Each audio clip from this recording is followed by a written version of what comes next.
দর্শক মণ্ডলী, দানার পাক পর্যায়ে যে ধানের বিশেষ ক্ষতি হয়েছে সেই বিষয়টি আজকে আলোচনা করব। আপনারা দেখছেন কৃষকতা 445 ইউটিউব চ্যানেল। তা বন্ধুরা, দেখে নেওয়া যাক যে দানা যে ঝড়টি বঙ্গোপসাগরে সৃষ্টি হয়েছে তার প্রাক পর্যায়ে অর্থাৎ 24 তারিখ সকালে কি অবস্থা আমার দক্ষিণ 24 পরগনাতে সেটি দেখে নেব। দেখতে পাচ্ছেন এটি দুধেশ্বর দক্ষিণ 24 পরগনার সবথেকে জনপ্রিয় একটি সরু জাতের ধান। এই ধানটি এই এলাকায় সবথেকে বেশি পরিমাণে চাষ হয় এবং এই ধানটি দেখতে পাচ্ছেন যে ফলন এসে গিয়েছে, এই অবস্থায় পড়ে গিয়েছে।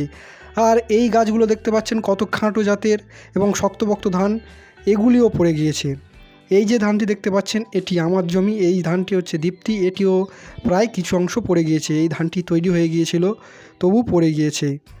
তা এই দানা ঝড়ে দেখতে পাচ্ছেন যে এমনভাবে ফেলে দিয়েছে যেন বিছনা তৈরি করে দিয়েছে। এই সময় আর চাষিদের কিছু করার থাকে না, চাষ যেন লটারির মতো হয়ে দাঁড়িয়েছে। বিশেষত এই ধান চাষ, বর্ষাকালীন ধান চাষ বড্ড সংকটে ফেলে দিয়েছে। গত বছর ধান চাষ তেমন লাভজনক হয়নি বর্ষাকালীন। এবছর দেখা যাচ্ছে এই দানার প্রভাবে যে পরিমাণ ক্ষতি হবে তা আগেই বোঝা যাচ্ছে।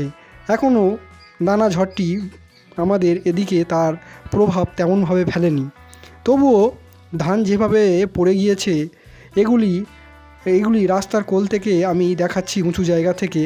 আরও জমির মাছ এখানে গেলে দেখা যাবে যে প্রচুর ধান ফেলে দিয়েছে। ধান গাছ দেখতে পাচ্ছেন এগুলি দুধেশ্বর ধান চারিদিকে ফেলে দিয়েছে, কোথাও গাছ দাঁড়িয়ে নেই। এবং এই ধানের অবস্থায় কিছু রয়েছে, কিছু ধান বেরিয়ে গিয়েছে। এই সময় যদি ধানে প্রচুর পরিমাণে বায়ু বাহিত হয় তাহলে ধানের পরাগায়ন ঠিকঠাক হবে না, ধানের গাছে ক্ষতি হবে এবং ধান আগড়া অর্থাৎ চিটে হয়ে যাবে। এছাড়াও ধান কাটতে এবং ধান ফসল তুলতে প্রচুর লেবার শ্রমিক প্রয়োজন হবে, যা ক্ষতির একটি পর্যায়। এছাড়াও যদি অত্যন্ত বৃষ্টি হয় তাহলে গাছগুলি জলে ডুবে যাবে এবং প্রচুর পরিমাণে বৃষ্টি থাকার কারণে ধানগুলির বিশাল সমস্যা তৈরি হবে। চলুন আরেকটু হেঁটে গিয়ে জলাজমিতে গিয়ে দেখি যে ধান গাছ মাঠের মাঝখানে কী অবস্থায় রয়েছে। দেখতে পাচ্ছেন যে মাঠের মাঝখানে ধান গাছগুলি একদম শুয়ে পড়েছে।